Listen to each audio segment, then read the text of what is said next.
Hi, I'm David R. Chan, and as of today, February 12, 2019, I've eaten at 7,440 plus Chinese restaurants. But what happened is about 30 years ago, I'd probably been to maybe 500 Chinese restaurants at that time, and I decided, well, maybe I should start keeping track of where I've been to prevent inadvertently going to the same restaurant twice. David is a retired tax lawyer and third-generation Chinese American from Los Angeles.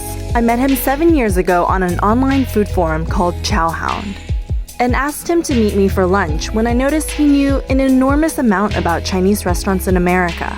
He told me he had this massive list of restaurants accumulated over the years. On an Excel spreadsheet where I list the number of the restaurants in chronological order, name of the restaurant, and address of the restaurant. And that he had a collection of menus to go with them. When I started eating at Chinese restaurants, I thought I should have something from that restaurant. For me, really the preferred item is a business card. But some restaurants don't have business cards, they have menus. So basically these are menus from places I went to that didn't have a business card.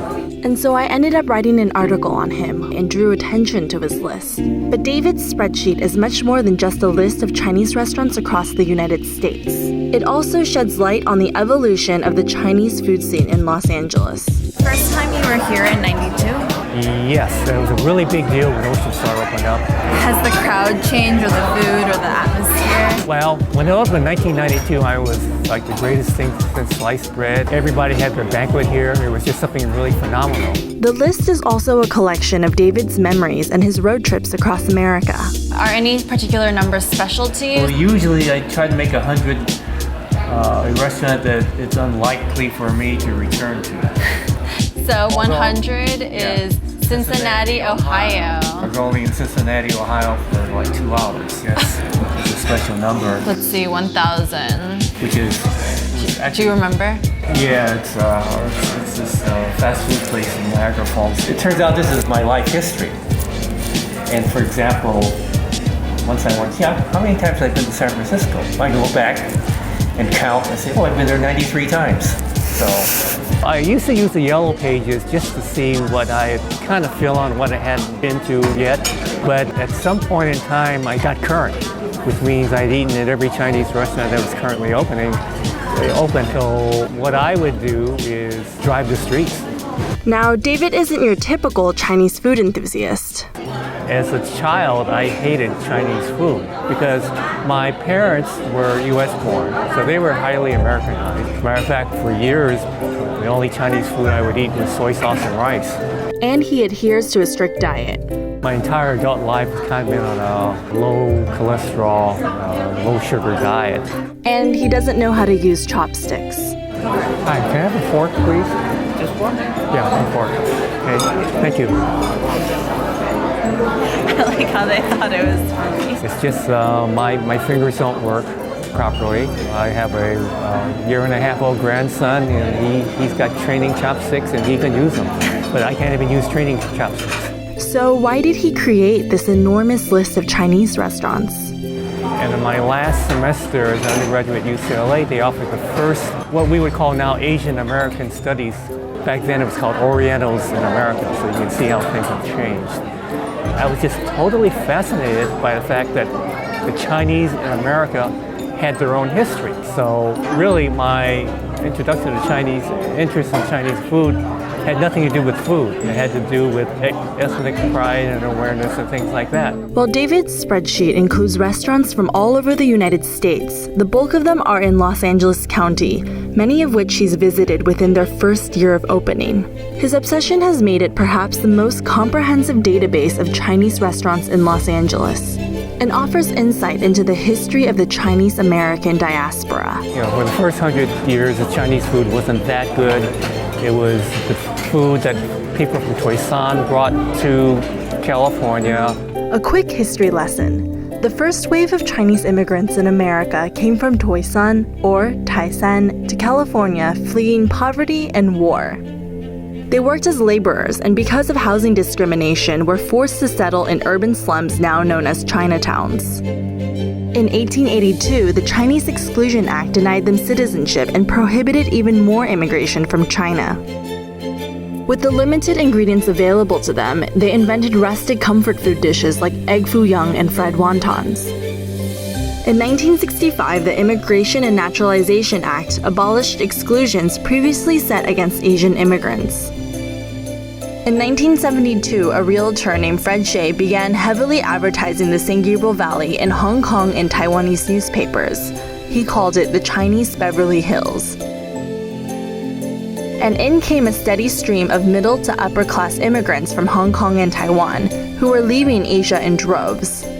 These immigrants had more spending power than their Toisan counterparts.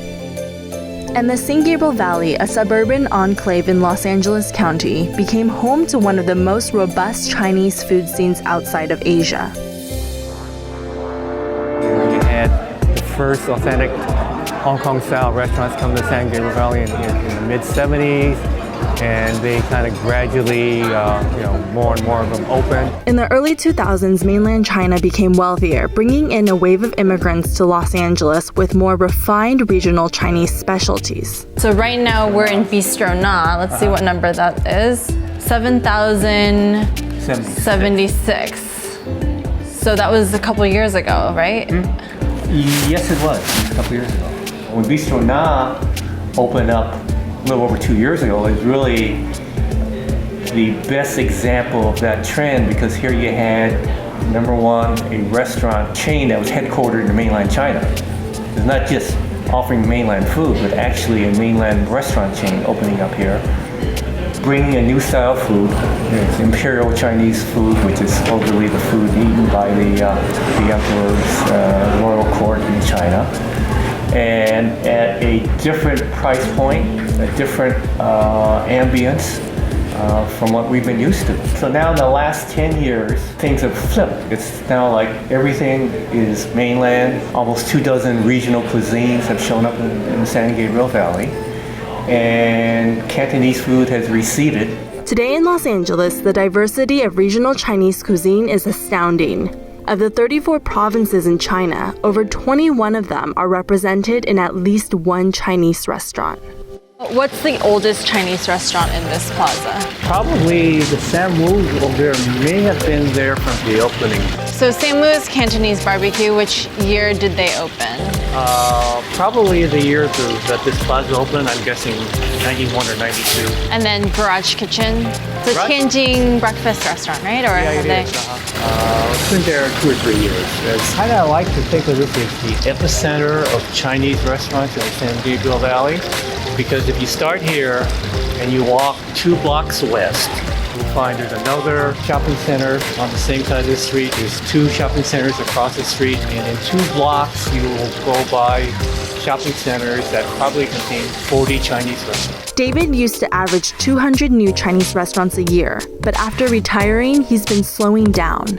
Are you planning to celebrate at 8,000? Do you think you'll hit 10,000? I don't know. Since I retired, the pace has dropped. So I always thought I might hit 10,000, but I'm thinking I won't. Because especially besides not leaving the house much, but I also don't travel as much domestically. Still, David continues to be active in the online food world. He updates his blog regularly and also maintains an active Instagram feed. And of course I had to ask, after 3 decades and 7,000 plus restaurants, where is his favorite place to eat? My favorite restaurant is actually in Dragon Bowl in San Francisco. Their dim sum is the best I've eaten in the United States. Because generally speaking, LA, Chinese food beats San Francisco and New York. But one area where it doesn't is dim sum. You interviewed me 7 years ago, nobody knew who I was. Few people know now who I am, and I was asking myself, how has my life changed in this 7-year period? And in some ways it hasn't. In some ways it has. One way it has changed is when I go to a new restaurant, sometimes I will order stuff that is contrary to my normal diet because I know that people are going to ask me about it. Yeah.